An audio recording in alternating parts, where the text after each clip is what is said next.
with the candidatos. Nalpasok the election.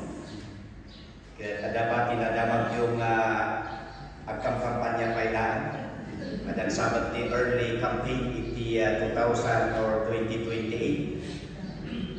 Yung kada tayo nga anak niya po Diyos, adatihan na malwalpas na kampanya tayo. We keep on campaigning our Lord and Savior Jesus Christ. Amen? Amen. Well, in our study about the Lord Jesus Christ, we have a break because of the celebration of Mother's Day. So that I want to go back with our lesson on Christology. In our men's fellowship last Friday, we talked about the salvation of the Lord Jesus Christ, which existed even before in the book of Genesis, so that in all duration of time, salvation can only be found in the Lord Jesus Christ. Romans 1:20 says, "For the invisible things of Him from the creation of the world are clearly seen, being understood by the things that are made, even His eternal power and Godhead, so that they are without excuse." In our sharing time, we talk about the ijengehan na nakakagod puros ti Ebanghelyo. Ihan na nadanon hindi panakaikasaba, hindi panakaisalatan ni Apo Jesus. And we came up kadagitibanan na ada nga talaga dagitibanan dito lukong nga hantayo na masumbatan niya. So that we always would go back to Deuteronomy 29:29. The secret things belongs to our God, but those things which are revealed belong unto us and to our children forever, that we may do all the words of this law. So, huwag na nating problemahin yung problema ng Panginoong Diyos. Kung ano yung importante para sa atin, then we dwell. Kung minsan, doon tayo na-distract. Doon tayo naghahanap kasi ng iba, parang hindi na natin narinig. But kung ano yung nandito sa salita ng Panginoon, dito po tayo mag-dwell. So that I have shared to the men that this book, this Bible is actually the book of the Lord Jesus Christ.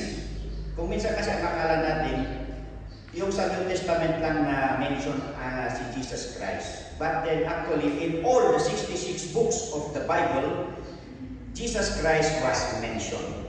Kaya what I want to do is, after itong doctrinal emphasis on the Lord Jesus Christ, we will come to a series messages from the books of the Bible.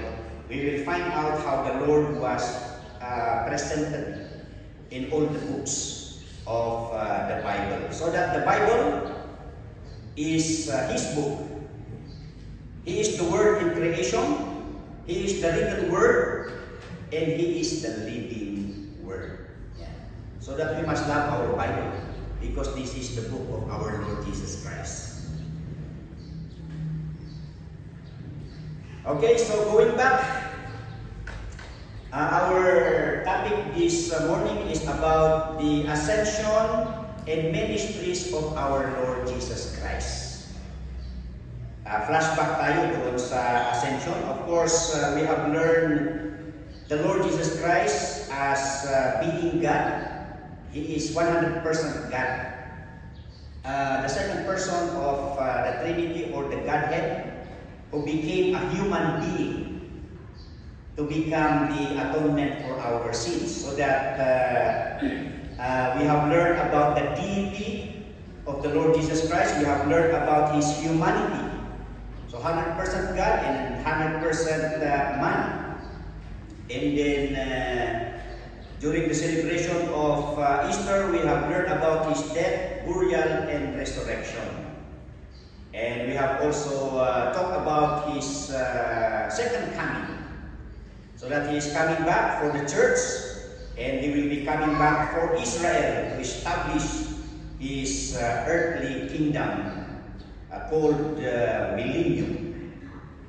So that balik muna tayo doon sa ascension ng Panginoong Jesus.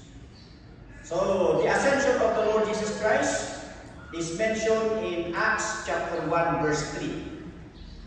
It states there, to whom also he showed himself alive after his passion by many infallible proofs, being seen of them 40 days, and speaking of the things pertaining to the kingdom of God. So nung nag-resurrect ang Panginoong Hesus, hindi po siya dumiretso doon sa langit, but he stayed for 40 days dito sa lupa. Pero applicable lang po yun sa Panginoong Hesus. Kasi meron tayong paniniwala na pag namatay ang tao, yung kaluluwa, nag-i-stay muna ng 40 days dito sa mundo, no? Eh, pag nagpapakita, natatakot naman kayo. Bakit kayo natatakot? Eh, kaluluwa naman yun ng taong minamahal nyo sa buhay. Well, kasi alam niyo na hindi siya yun, di ba? Hindi yung kaluluwa ng tao yun, kundi nagpapanggap na espiritu. Kasi alam natin sa salita ng Panginoong Diyos, pag namatay ang tao, of course, diretso siya doon sa kanyang pupuntahan. Kung siya ay believer ng Panginoong Hesus, Luke chapter 16, of course, in heaven. Pero pag hindi siya naniwala, so yun na lang at doon sa impyerno. Pero si Jesus Christ, nung siya ay muling nabuhay at muling nagpakita sa kanyang mga disciples, hindi siya kaluluwa. He is a resurrected body. So, physical. Ayan. So that he showed himself 40 days. And in Acts chapter 1, verse 9 to 11, and when he had spoken these things, while he beheld, he was taken up in a cloud, received him out of their sight. And while he looked steadfastly toward heaven, as he went up, behold, two men stood by them in white apparel, which also said, Ye men of Galilee, why stand ye gazing up into heaven? The same Jesus which taken up from you into heaven shall so come in like manner as ye have seen him go into heaven. So that's the account of the ascension of the Lord Jesus Christ. And in the Word of God, actually the ascension of the Lord Jesus Christ was already foretold. Even in the Old Testament times, this is expected. Psalm 68 verse 18. Thou hast ascended on high, thou hast led captivity captive, thou hast received gifts for men, yea, for the rebellious also, that the Lord God might dwell among them. So there are verses in the Old Testament which mention of the future ascension of the Lord Jesus Christ. And even when the Lord was yet with his disciples, he already told them, he already instructed them. He taught about his resurrection and of course his ascension. John 14, 28 to 29, Ye have heard how I said unto you, I go away and come again unto you. If ye love me, you would rejoice because I said, I go unto the Father, for my Father is greater than I. And now I have told you before it come to pass, that when it is come to pass, ye might believe. Yeah. So that this will strengthen their belief on the Lord Jesus Christ, which actually happened. Di ba? Nung namatay ang Panginoong Hesus, natatakot sila ay nagtatago. They might be the next persons to be executed. Pero nang nagpakita ang Panginoong Hesus, nabuhayan sila ng loob. Yung fear nila, napalitan ng walang takot. They became courageous, brave, and bold. In John 20:17 to 18, Jesus said unto her, Touch me not, for I am not yet ascended to my Father, but go to my brethren and say unto them, I ascend unto my Father and your Father, and to my God and your God. So Mary Magdalene came and told the disciples that she had seen the Lord and that he had spoken these things unto her. Alright. So what's the reason of the delay? Bakit hindi kaagad-agad bumalik sa langit ang Panginoong Hesus nung siya ay muling nabuhay? Of course, number one, to prove beyond the shadow of doubt, he rose from the dead. Talagang ipatunay. So so that there are those who would deny the resurrection of the Lord Jesus Christ. Kaya nga sabi ni Thomas, I would believe if me myself would touch his hands and his sides. Pero nung nakita ni Thomas si Jesus Christ, hindi niya kinailangan na, teka muna. Hahawakan ko muna yung iyong kamay at yung kagiliran. He immediately recognized the Lord Jesus Christ and said, Oh Lord, my God. Yeah. So Acts 1:3, to whom also he showed himself alive after his passion by many infallible proofs, being seen of them 40 days, and speaking of the things pertaining to the kingdom of God. And second reason, to commission the disciples and give more instructions. So that was the giving of the Great Commission, Matthew 28:18-20. And Jesus came and spake unto them, saying, All power is given unto me in heaven and in earth. Go ye therefore and teach all nations, baptizing them in the name of the Father, and of the Son, and of the Holy Ghost, teaching them to observe all things whatsoever I have commanded you, and lo, I am with you always, even unto the end of the world.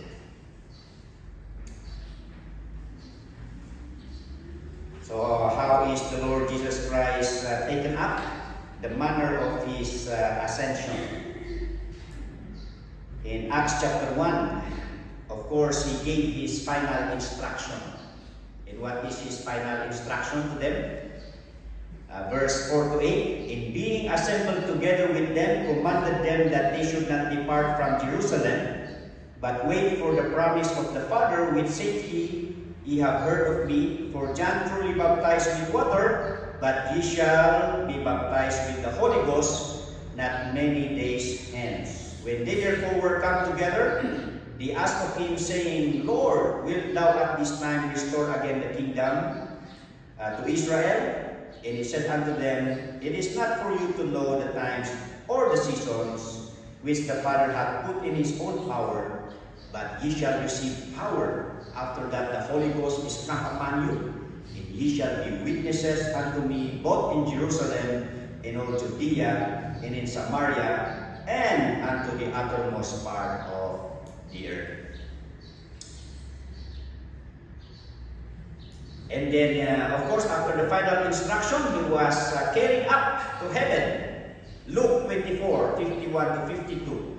And it came to pass, while he blessed them, he was parted from them and carried up into heaven, and they worshipped him and returned to Jerusalem with great joy. So, nawala na ang Panginoong Isus. So, alam natin na nakatamad na niya until an angel instructed them that he is already ascended. So, doon na ba nagtatapos? Okay, number 3. He was seated at God's right hand, the throne of God. Ephesians 1:20-23, which he wrought in Christ when he raised him from the dead and set him at his own right hand in the heavenly places, far above all principality and power and might and dominion and every name that is named, not only in this world but also in that which is to come, and hath put all things under his feet, and gave him to be the head over all things to the church, which is his body, the fullness of him that filleth all in all. So that all power, all authority was entrusted by God the Father to the Lord Jesus Christ. In Acts 7:56, this is the story of Stephen. And said, Behold, I see the heavens open, and the Son of Man standing on the right hand of God. So that's the ascension of the Lord Jesus Christ.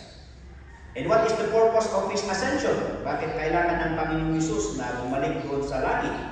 Number 1, to be our forerunner.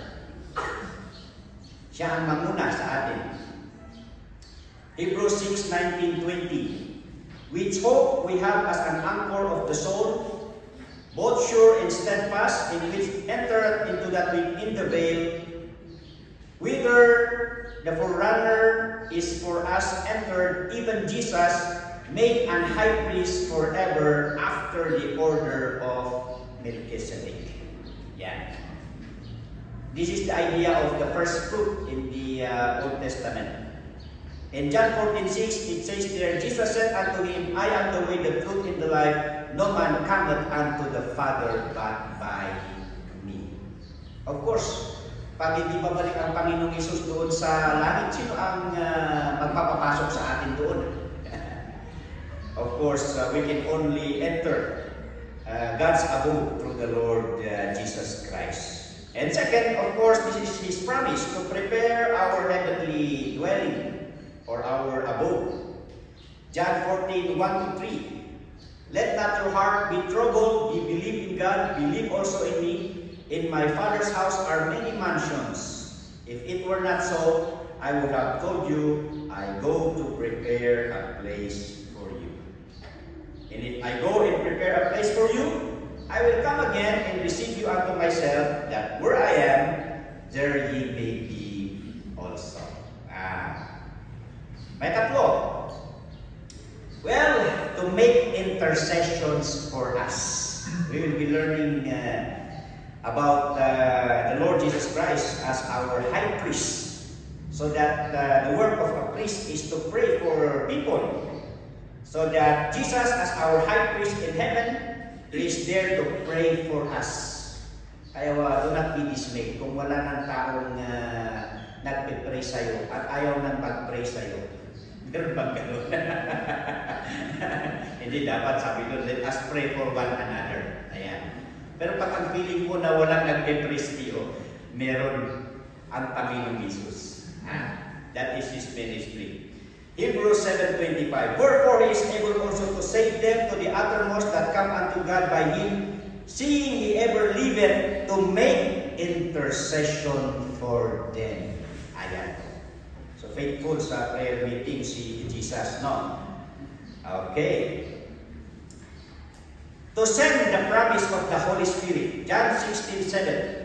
Nevertheless, I tell you the truth, it is expedient for you that I go away. For if I go not away, the Comforter will not come unto you. But if I depart, I will send Him unto you. Yan. So naka-schedule yung ministry naman ng third person of the Godhead, the Holy Spirit. Yan. So that after na fulfill ni Jesus Christ yung kanyang mission to be the atonement of our sins, then He need to go back to heaven para gawin naman ng Holy Spirit yung kanyang trabaho sa ating mga mananampalataya. So He instructed His disciples, I need to go back to heaven para maatasan niya yung Holy Spirit to come for our sake. Okay, and number 5, to give spiritual gifts upon believers. Ephesians 4:8, wherefore He said, when He ascended up on high, He led captivity captive and gave gifts to men. Ano pa yung gifts dito? Baka akala natin dito is yung regalo ng birthday, regalo ng wedding. Pero yung gifts po dito, it speaks about the spiritual gifts. Ayan.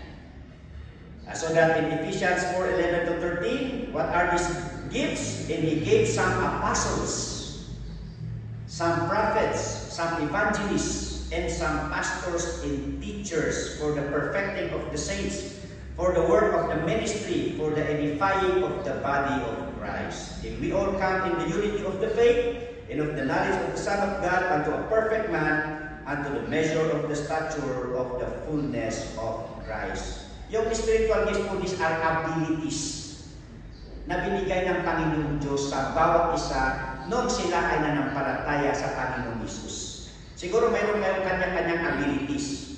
Ito yung talento. Ito yung mga namana ninyo sa mga parents ninyo. Meron din kayong mga abilities na napag-aralan sa eskwelahan. Ayan. Pero sabi dito, meron pang karagdagang ability na binigay ang Panginoong Diyos sa mga Kristiyano. Kaya walang Kristiyano ang magsabi na wala akong abilidad. Binigyan tayo ng isang abilidad, ang iba may dalawa, may tatlo, pero binigyan lahat tayo ng ability para tayong lahat ay maglingkod sa Panginoon. Walang dahilan magsasabi na, ay hindi ako maglilingkod sa Panginoon dahil wala akong ability. Yeah. Okay, and number 6, to work through His people. Yan ko na nanda, let us read. John 14:12, go. Verily, verily, I say unto you, ye that believeth on me, the works that I do shall ye do also, and greater works than these shall ye do, because I go unto my Father. Parang hindi ka panipaniwala, ano? Ako rin ang pinabasa, parang hindi ako maniniwala. Ako can do a greater work more than Him. Yeah. So, ano ang ibig sabihin nito? So, ang ibig sabihin nito, mga kapatid, of course, the full-time ministry of the Lord Jesus Christ is more or less 3 years na nag-ministry si Jesus Christ. Pero tayo, we have all the years para mag-serve sa Panginoon. Yan. So that the Lord can achieve, can widen His ministry through us. Para naman tayo ay magamit. Kasi yan ang plano ng Panginoon sa buhay natin. Na hindi lang tayo naligtas, kundi para yung buhay natin ay magbigay ng kaluwalhatian sa Panginoon. At ang pangatlo, para magamit yung ating buhay para sa Kanyang kalooban. To work through His people. Yan. And then, number 7, to wait until His enemies becomes His footstool. Ano ba ang footstool? May iba rin ang footstool eh. Ano ba ang Ilocano ni footstool? Ano yung iba rin ni footstool? Chat mo. Kung namin hijay kabayan. Ha? Baka ano pa yung ni chat mo? Ano ang ni footstool? Di pakipatungan ti siya ka di footspa. Footstool, yan. Dito footstool actually, dahil na di ba niya trono? No, makita yung trono, at dapat ipagpatungan ti saka. Okay. So ako na dita, ang uray niya ako Isus, ang ingana iti amin nga kalaban na, kat badakan na. Okay. Imagine ito, apay, badakan tungatan niya ako Isus dagi jay ba? Kaan nga na mati. Haan na literal di kahit nangasawang diay niya. Nabi kahit nangasawang di implication na dito eh, when He makes His enemies His footstool, all His enemies will come under His foot for judgment. Yeah.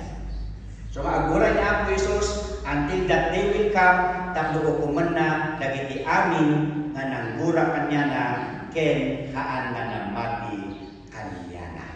Yeah. So that's the purpose of the Lord Jesus Christ. So nga ni Jesus Christ kat haan lang nakatangad di nga nakadikwatro nga ag-relax. Okay.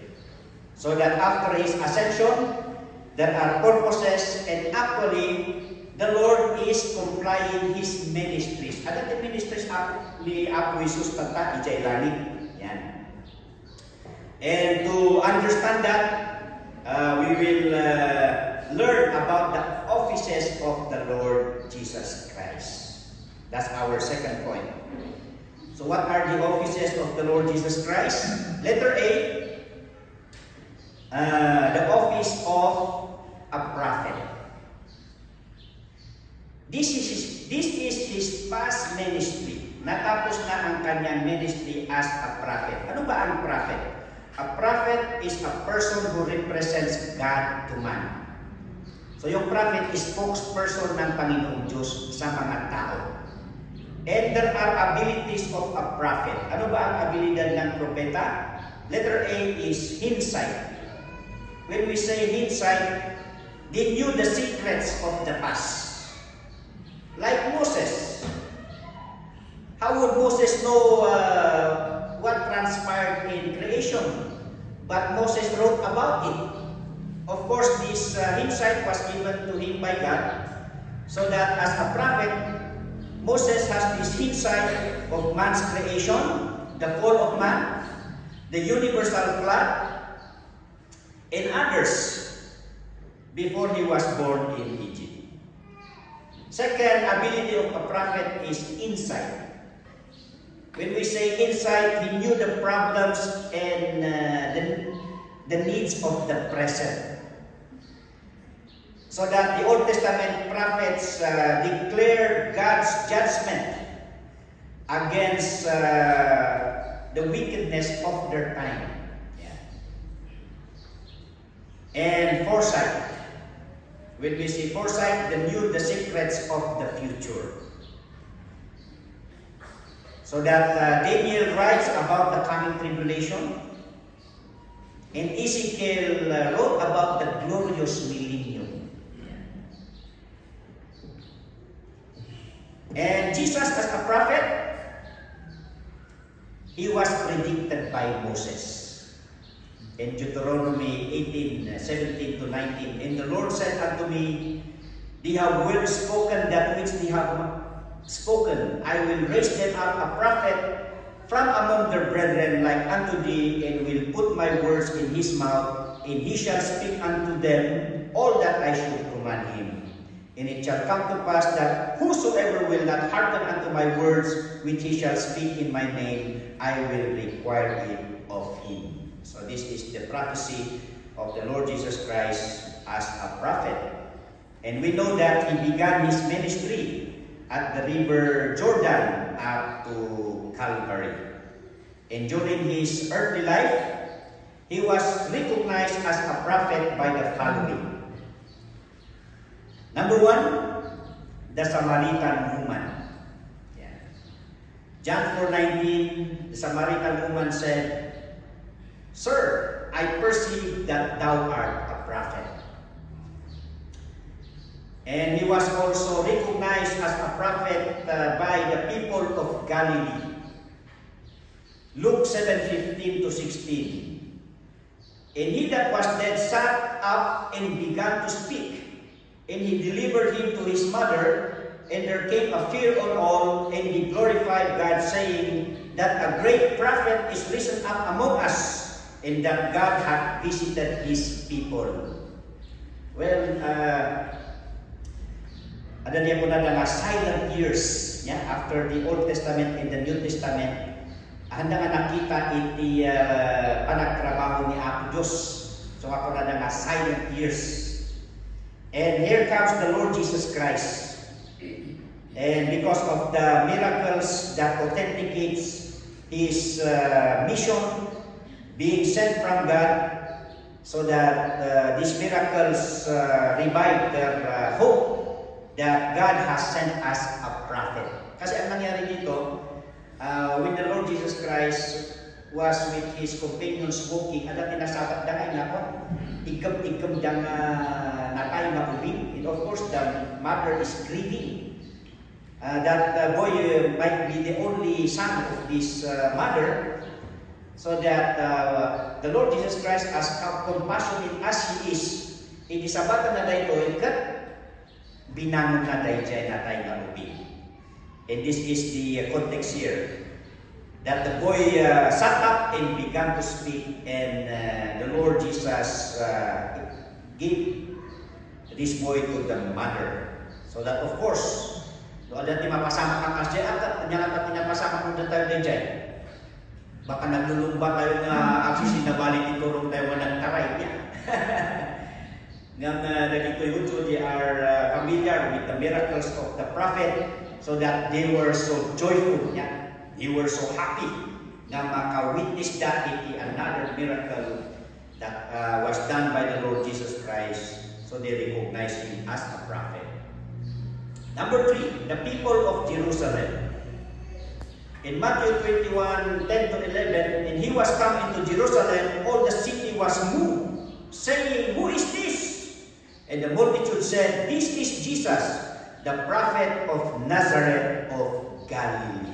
Dito na yung triumphal entry nga naglugan ni Jesus Christ iti may sa court niya. And as he was entering Jerusalem, nagan-ala na tibulong, tapos nangikukwada iti jay robes da, ta iso ti pagnaan, jay cult nga sinakayan ni Jesus Christ, implying that the King has arrived. Yeah. The King has arrived, the Savior has arrived, the Messiah has arrived, and he is a prophet. Yeah. So that people in Jerusalem recognize or acknowledge him as a prophet. And also his enemies during the crucifixion. And when they had blindfolded him, they struck him on the face and asked him, saying, "Prophesy, who is it that smote thee?" Yeah. Although they are mocking the Lord Jesus Christ, but then they knew that he is a prophet. So that they demand the Lord Jesus Christ to tell who among them struck him. And another one, the disciples at Emmaus. Luke 24:19. And he said unto them, "What things?" And they said unto him, "Concerning Jesus of Nazareth, which was a prophet, mighty indeed in word before God and all the people." You remember, di ba, nag-resurrect ni Jesus Christ? And then, nagiging top of the town siya. And there are these disciples that they are walking. Hindi nila namalayan na yung kasama pala nila si Jesus Christ. So that Jesus is asking them, ano ba ang pinag-uusapan ninyo?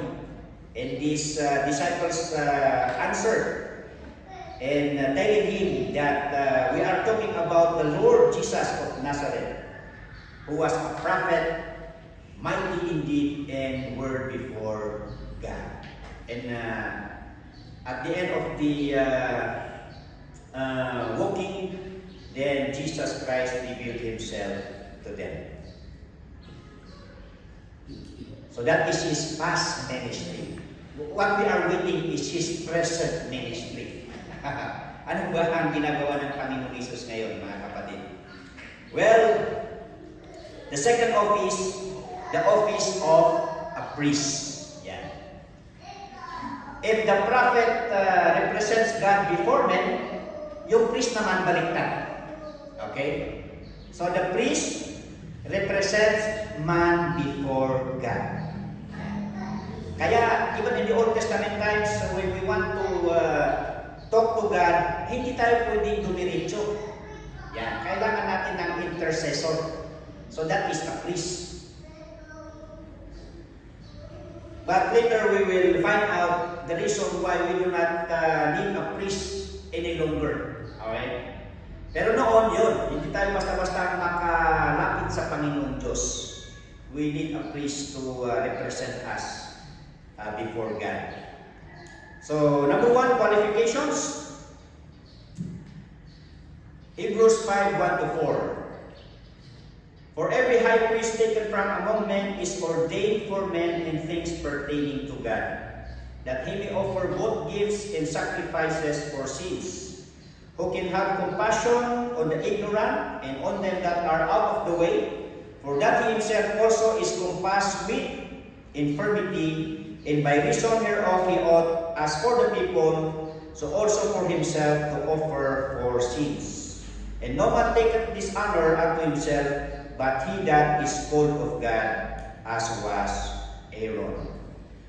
So yung qualification to be a priest, he should be a man of compassion, a man with compassion for others.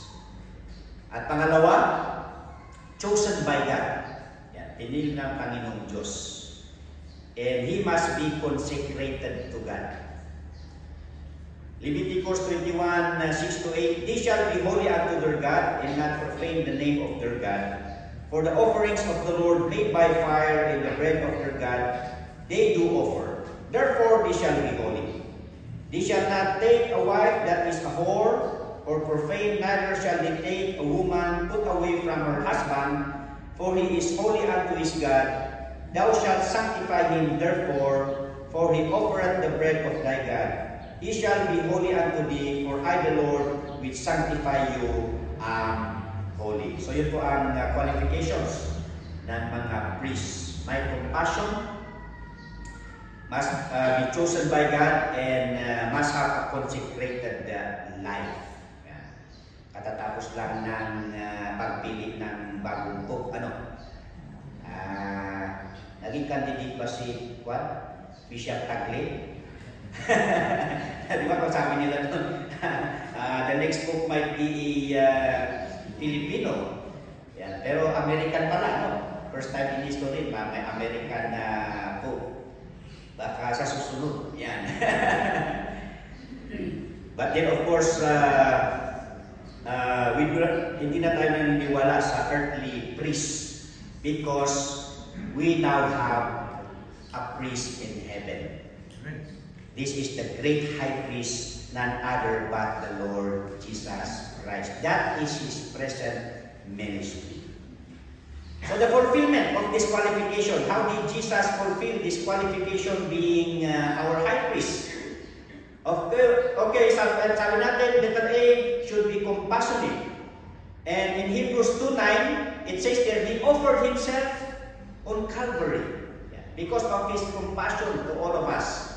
Hebrews 2:9, but we see Jesus who was made a little lower than the angels for the suffering of death, crowned with glory and honor, that he by the grace of God should taste death for every man. Yan. Natikman niya ang kamatayan para sa lahat ng tao. Kaya nga ang kaligtasan ay para sa lahat. Okay? And of course, he was chosen by God. Hebrews 5:4-6. And no man taketh this honor unto himself, but he that is called of God, as was Aaron. So also Christ glorified not himself, to be made an high priest, but he that said unto him, Thou art my son, today I have begotten thee. As he said also in another place, Thou art a priest forever after the order of Melchizedek. And he was consecrated to God. So he met the qualifications. Chapter 7, verse 26-28. For such an high priest became us, who is holy, harmless, undefiled, separate from sinners, and made higher than the heavens, who needed not daily, as those high priests, to offer up sacrifice, first for his own sins, and then for the people's. For this he did once, when he offered up himself. For the law maketh men high priests which have infirmity, but the word of the oath, which was since the law, maketh the Son, who is consecrated forevermore. Okay? So as a great high priest, what is his current work? Ang trabaho ng Panginoon Jesus, being our high priest. Letter A, he is our mediator. Okay? Ang mediator, one who intercedes with a holy or a just God on behalf of a guilty sinner. Hebrews 7:24-25. But this man, because he continueth ever, had an unchangeable priesthood. Wherefore he is able also to save them to the uttermost that come unto God by him, seeing he ever liveth to make intercessions for them. And then Romans 8:34. Who is he that condemneth? It is Christ that died, yea rather, that is risen again, who is even at the right hand of God, who also maketh intercessions for us. Ito natin mga ibabad. So 1 Timothy 2:5-6. For there is one God and one mediator between God and men, the man Christ Jesus, who gave himself a ransom for all, to be testified in due time. So there, awanan iti qualified to become a high priest. May so that ni Jesus Christ. So only through the Lord Jesus Christ that we can come to the Father. Ephesians 2:18. For through him we both have access by one Spirit unto the Father. Yeah. This is the very reason why hindi na natin kailangan ang sinumang tao na mag-represent sa atin sa Diyos. but we can come directly to God through the Lord Jesus Christ. Because the Lord Jesus Christ is already in heaven, then we go directly to the Lord Jesus Christ. Kaya nga sabi ni Jesus Christ, all your prayers should be done in my name. Okay? Hebrews 10:19 to 23. Having therefore, brethren, boldness to enter into the holiest by the blood of Jesus. Yan. By a new and living way. Bago na ito. Hindi na yung dati. Na kailangan mo na ng tayo sa pare, magkaroon ng mga seremonya. Actually, the Old Testament priest, we need to offer animal sacrifice. Di ba? So, mahirap ang mag-worship ng Old Testament. Pasalamat tayo, nandito na tayo sa New Testament. Sige nga, pag tig-isa, pagpunta ng linggo, magsidala ng kaldero. Uwin. Sinto pa yung kaldero, manuti ba sa kaldero ng tayo? Nang hindi na pa yung kaldero, mag-kaldero. Yan. Okay. Uwin, tapos agaramit tayo ni seremonya, ito, pagpartian tayo, kita kay King. Uwin, di ba di outer court? Uwin. Tapos saka pa nga basta-basta ka umundag dito. Uwin. Tadi ito di Holy of Holies. Nga inag-resort ni Jesus Christ na pisan. That's the representation. Kaya nga nakakalapit na tayo sa Panginoong Hesus diretso. Yan.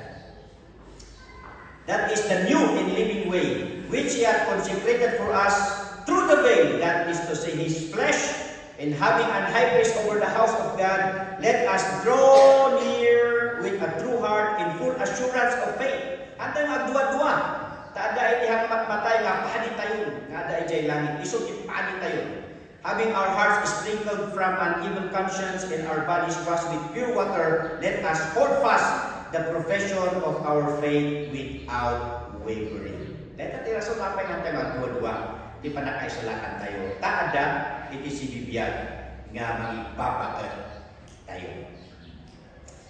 Second, advocate. Dahil tayo may kadwa nga trabaho ni Jesus. Mediator mga ibaba, the advocate na ibagat ini, he acts as our defense lawyer. Isot yung mga ilablaban kada tayo. Well, nga awan ini pakabasulan, dagiting Kristiyano nga makapukaw, hindi pa nakaisalakan da. Taada ni Iso Kristo nga mangilablaban, mangiremremind, iti korte, iti langit, nga da tayo kat ginatang na tayo, nabayadan tayo. So that permanente iti pa nakaisalakan kakapsat. Amen. So kung na dito ni John, 1 John 2, 1 and 2, my little children, these things write I unto you, that ye sin not.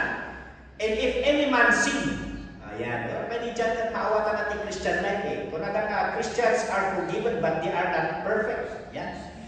Ni Apostol Paul tubay nga may sapay na Apostol Paul kung na ikabumaan kahit kung aramin at isugyahan ko maaramin kahit kung aramin at maikanuwas yan. So ada hindi pa nag-struggle tayo. And this is our comfort yan kung ni John. Of course kung na ito Kristiyano hanat tayo nga intentional na agbasol. Not no makabasol tayo kung na if any man sin, we have an advocate with the Father, Jesus Christ the righteous. Yan. He is the propitiation. Na ano tayo yung word na propitiation means iso na iti appeasement tayo for our sins, and not ours only but also for the sins of the whole world. Yeah. So kahaan na mapukot iti pa nakaisalakan tayo. Ito ni Jesus Christ iti mangilaban. Kasi siyempre, no, Jesus Christ iti mangilaban, ano ka iti pakaabakan na? Of course, awan. So, 1 Corinthians 15:57. But thanks be unto God who gives us the victory. And Revelation 12:10 to 11. And I heard a loud voice saying in heaven, now is come salvation and strength in the kingdom of our God in the power of His Christ. For the accuser of our brethren is cast down, which accused them before our God day and night. And they overcame him by the blood of the Lamb and by the word of their testimony, and they loved not their lives unto death. Makita yung data? Data ti trabaho ni Satan. Ya. Apan na nga ipulpulong, para pulpulong dito. Ya. Apan na ipulpulong dagiti pagbasulan tayo. nga anak ni Apo Diyos. So let us be very careful iti Christian life tayo niya. Nung oray no pudno, ay kat na ni Jesus Christ iti korte iti langit, ay kat nalpasan nga inkaro iti panakadusa na dayta. So nga awan iti panakadusa na dayta. There is therefore now no condemnation kadagiti amin nga namati kini Apo Jesus. Amen. Okay, Jesus' prayers as our great high priest. Tako na tayo dyan, intercessor, he is praying. Anya nga tatikan pararan ni Apo Jesus kada tayo. Well, 2 Corinthians 12:9, kuna na kini Apostle Paul, and he said unto me, my grace is sufficient for thee, for my strength is made perfect in weakness. Most gladly, therefore, I will rather glory in my infirmities, that the power of Christ may rest upon me. So, the grace that we need. By the grace of God, na magmabiyag tayo lang, that we keep on. And then, deliverance from sin and temptations. In John 17:15, before his arrest, the Lord Jesus prayed for his followers. I pray not that thou shouldest take them out of the world, but that thou shouldest keep them from the evil.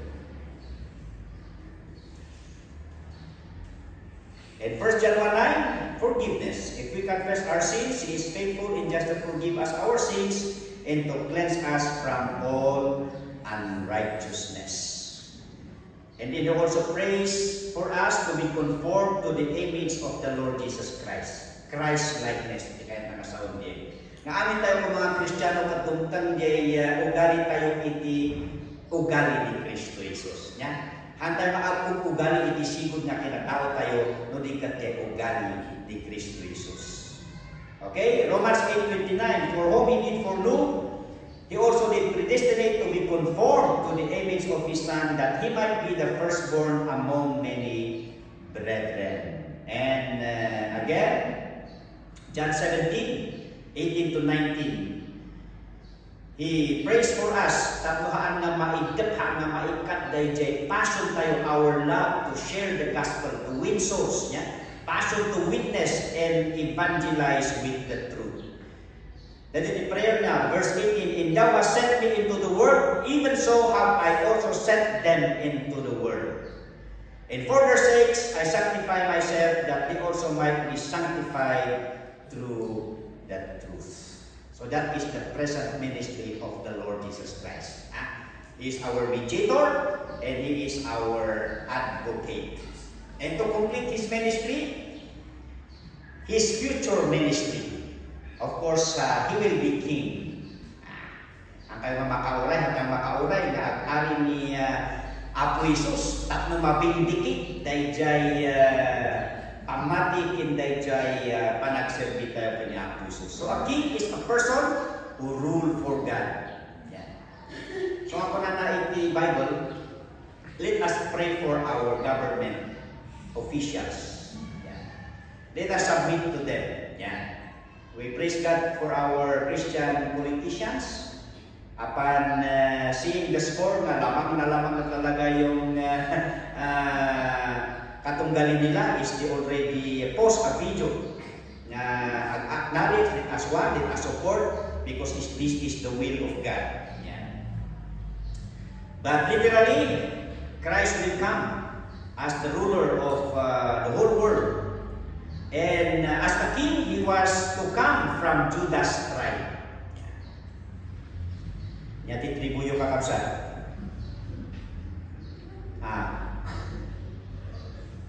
So, dahil nga tribu kat awal dito, tribu tayo dito, Cordillera. Well, dahil nga tribu di Israel. At tribal war tayo siya kalinga, pati dito yung mountain province niya. Ngam dito yung tribu kat nga magapo dyan, tribu ti kalinga, o anak Koreano. Well, ado lagi di false teachers nga magkikiklaim ay sulat ni Kristo. Apa ada ti Koreano nga tanga Iso Kristo? Kung sa bagay, ada ti Pilipino nga Kristo. Ada Koreano nga Kristo. Well, ada pa ti dadumang race. Well, ng false Christ na dito, Nga dito yung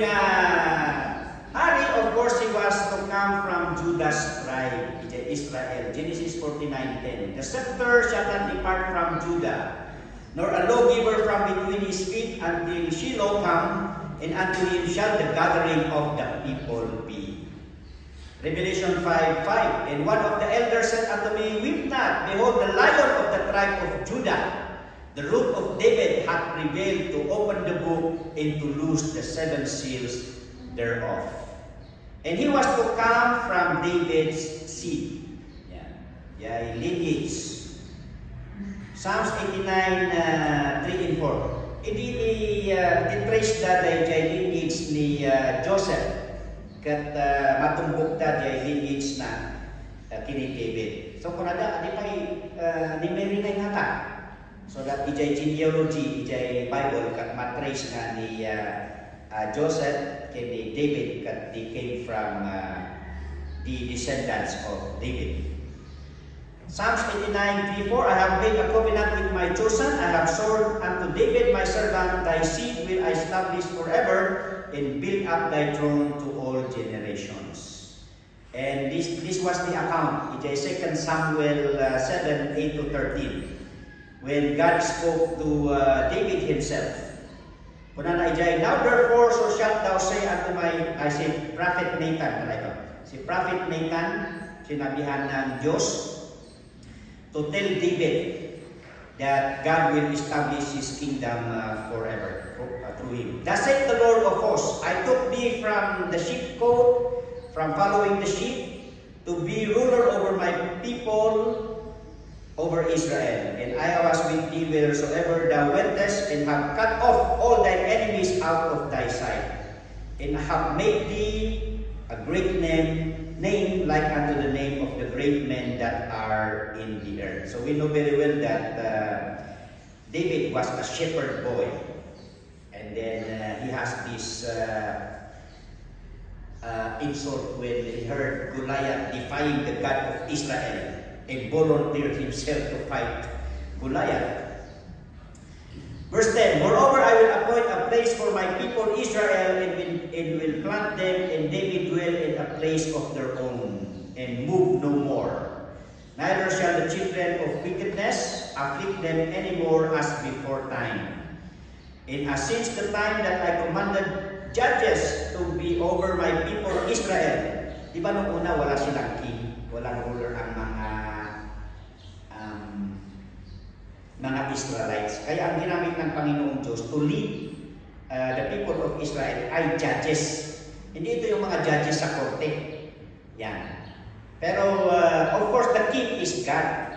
Kaya nga nagsisilos yung mga Israelites, they would like to have a representation of a king. Sabi ng Diyos, bakit kailangan ninyo yung king? Ako na nga yung king ninyo, and I have these judges. Sila yung namamahala sa inyo. Yan. Sino yung mga judges? Gideon, Samson, sino pa? Kaya meron tayong book of Judges. Yan, sila yun. Before yung mga kings. So pinagbigyan ng Panginoong Diyos na lamang sila na magkaroon ng king. And then He promised an everlasting kingdom through King David. Yan. Verse 12, And when the thy days be fulfilled, thou shalt sleep with thy fathers. I will set up thy seed after thee, which shall proceed out of thy bowels, and I will establish his kingdom. He shall build an house for my name, and I will establish the throne of his kingdom forever. Okay. Number 3, He will officially reign on the millennium. It's coming, mga kapatid. He will come and reign. Yan. This is the purpose of the second coming of Christ. To establish His kingdom for 1,000 years. And the faithful believers will reign with Him. Yan. This is found in the book of Revelation chapter 20. Verse 4, And I saw thrones, and they sat upon them, and judgment was given unto them. And I saw the souls of them that were beheaded for the witness of Jesus and for the word of God, and which had not worshipped the beast, neither his image, neither had received his mark upon their foreheads or in their hands, and believed and reigned with Christ 1,000 years. Can you imagine when we reign with Christ for 1,000 years? Hindi naman tayo involved sa politiko ngayon. Ano? Wala pa tayong balak na maging politiko. O yung iba naman gustong maging politiko pero walang asset, walang pera. Ano? O baka nag-file naman kayo, nagalo kayo. Huwag kayong mag-alala, 3 years lang naman sila, di ba? O kahit na kagawad ka lang sa barangay ninyo, pero faithful ka na Kristiyano, baka ikaw na ang congressman doon sa millennium, di ba? 1,000 years pa. Can you imagine that? Yung term lang natin, 3 years, presidente, 6 years. So, can you compare that? John 18:37, this is Pilate. Pilate therefore said unto him, Art thou a king then? Jesus answered, Thou sayest that I am a king. To this end was I born, and for this cause I came into the world, that I should bear witness unto the truth. Everyone that is of the truth heareth my voice. Dito siguro nag-depend si Pilate nung nilagay doon sa cross, di ba? The King of the Jews. Well, kasi inamin ni Jesus kay Pilate that you said that I am a king. Pero during his time ay hindi naniniwala yung mga, they said he is a fake Messiah, a Savior King. That's why they crucified him. Isaiah 9:6-7. Usually, ito ang ginagamit sa Christmas. Kasi yung word na born. Pero actually, this verse speaks of the millennium. For unto us a child is born. Merry Christmas, mga kapatid. Ilang buwan pa ba? One of the favorite verse, the Christmas day. For unto us a child is born, unto us a son is given. But here, the millennium, and the government shall be upon his shoulder, and his name shall be called Wonderful Counselor. The original daw, isa lang yan. Wonderful Counselor. Yan. Anyway, kahit na pagsipalitan mo yan, parehas pa rin that the Lord Jesus Christ is wonderful. Di ba? Compassionate, yung natin kanina, qualification ng priest. Wonderful Counselor, the mighty God, the everlasting Father, the Prince of Peace. In the context, verse 7, of the increase of his government and peace there shall be no end upon the throne of David and upon his kingdom, to order it and to establish it with judgment and with justice from henceforth forever. And the seal of the Lord of hosts will perform this. Jeremiah 23, verse 5-6. Behold, the days come, saith the Lord, that I will raise unto David a righteous branch, and a king shall reign and prosper, and shall execute judgment and justice in the earth. In his days Judah shall be saved, and Israel shall dwell safely, and this is his name whereby he shall be called the Lord our righteousness. And Luke 1:32-33, he shall be great, and shall be called the Son of the Highest. And the Lord shall give unto him the throne of his father David, and he shall reign over the house of Jacob forever, and his kingdom there shall be no end. Alright? So that is the ministry of the Lord Jesus. He fulfilled his office as a prophet, and he is now doing his ministry as a priest, and he will soon fulfill his office as a king. For conclusion, knowing the present ministry of our Lord Jesus Christ as our mediator, let us be faithful and prayerful, mga kapatid. Hebrews 4:14-16, seeing then that we have a great high priest, meaning to say, because of the presence of the Lord Jesus Christ in heaven, we are assured that our prayers will be answered, mga kapatid. That is passed into the heavens, Jesus, the Son of God, let us hold fast our profession. Kung sabi mo na Kristiyano ka, then be faithful. Maging matapat ka na Kristiyano. at huwag kaligtaang manalangin. For we have an high priest which cannot be touched with the feeling of our infirmities, but was in all points tempted like as we are, yet without sin. Let us therefore come boldly unto the throne of grace. Mga kapatid.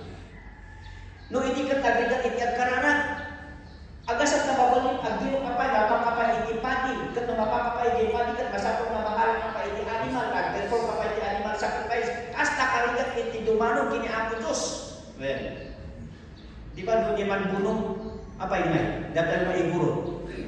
Apay na pinubri tayo. Ta inipos di mambunong, daging jay magbaboy tayo, di alaga tayo niya, agrubi ijay baka, aging ka na ijay pusa. Kasi, daging pagan beliefs tayo, it is a carry over from the Old Testament. Carry over from the Old Testament. Di padara.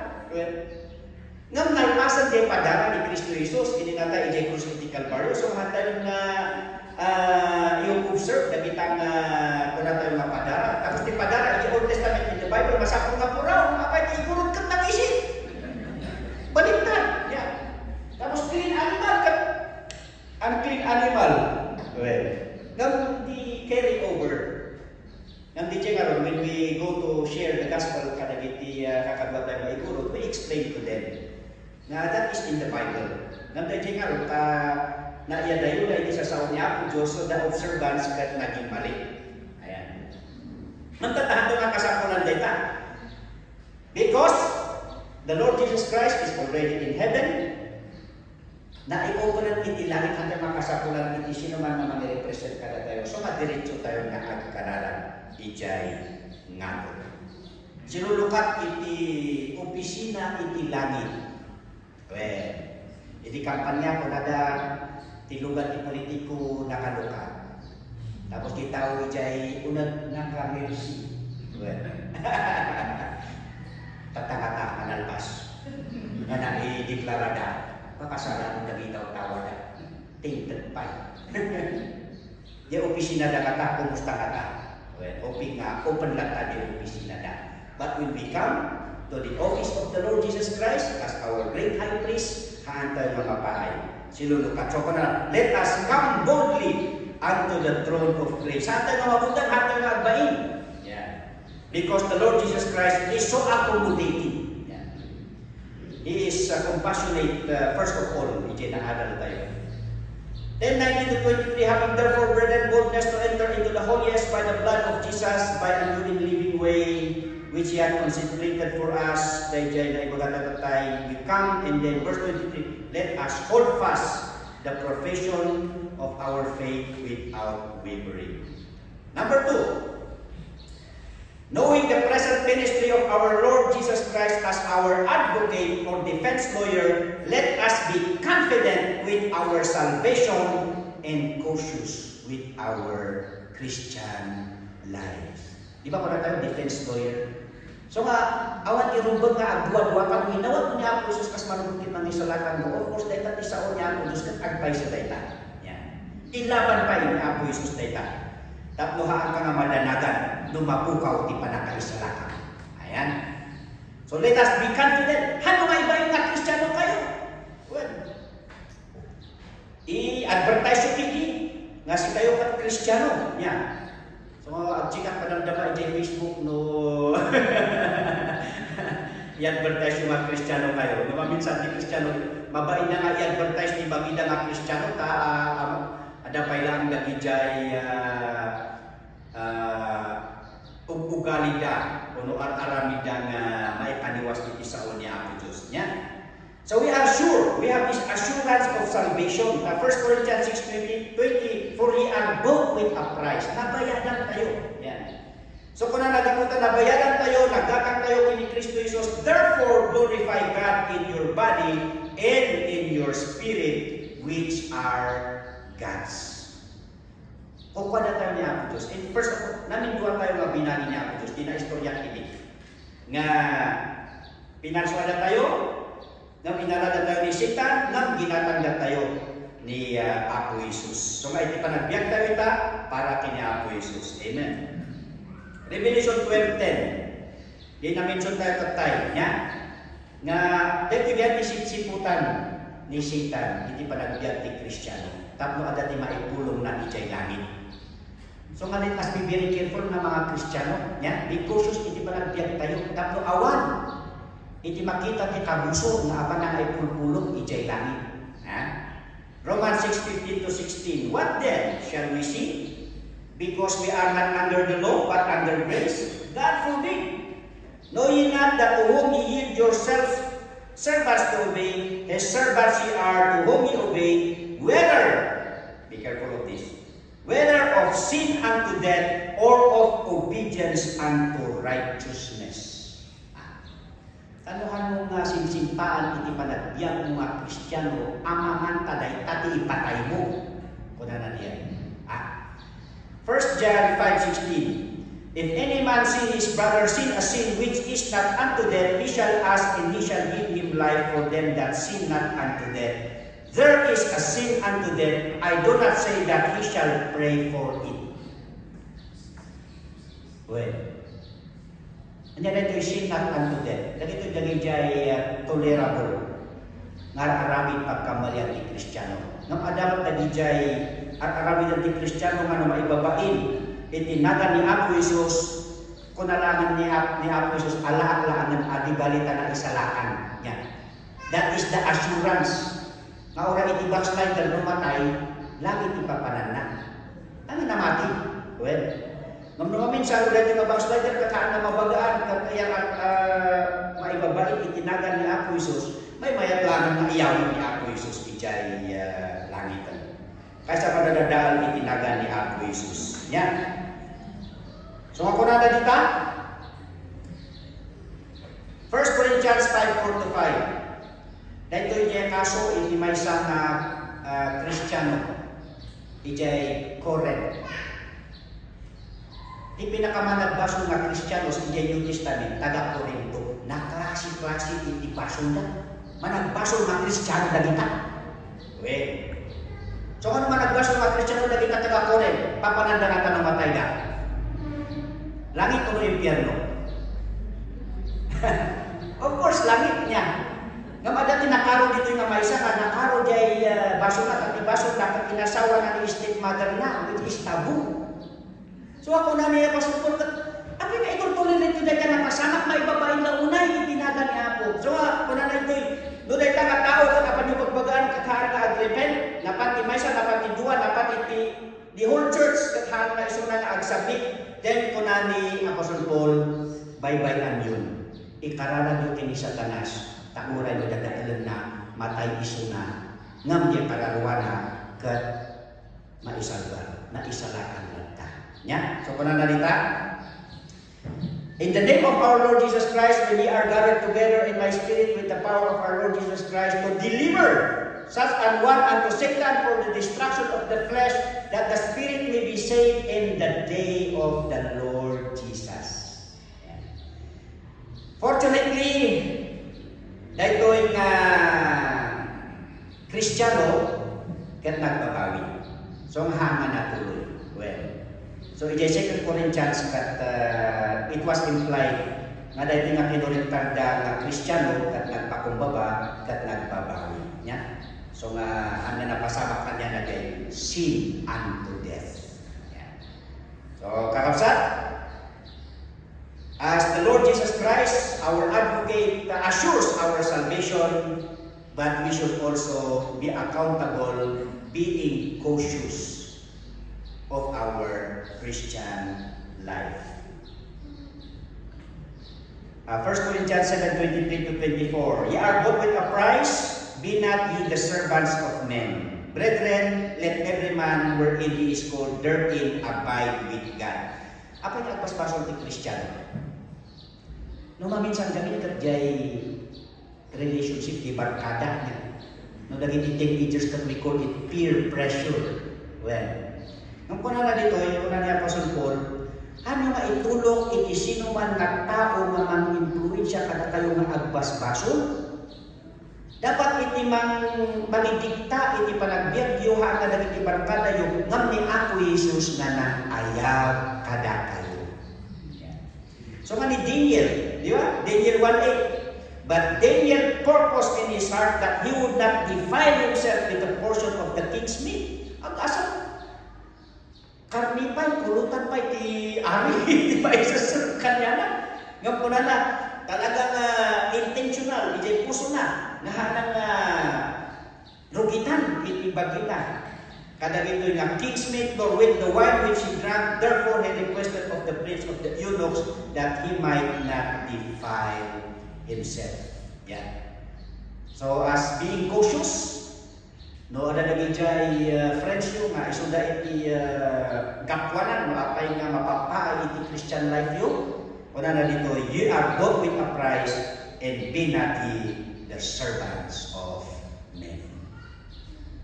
Lastly, knowing the future ministry of our Lord Jesus Christ as King in the millennium, and that we will reign with Him, let us be more thriving and excelling in our service to Him.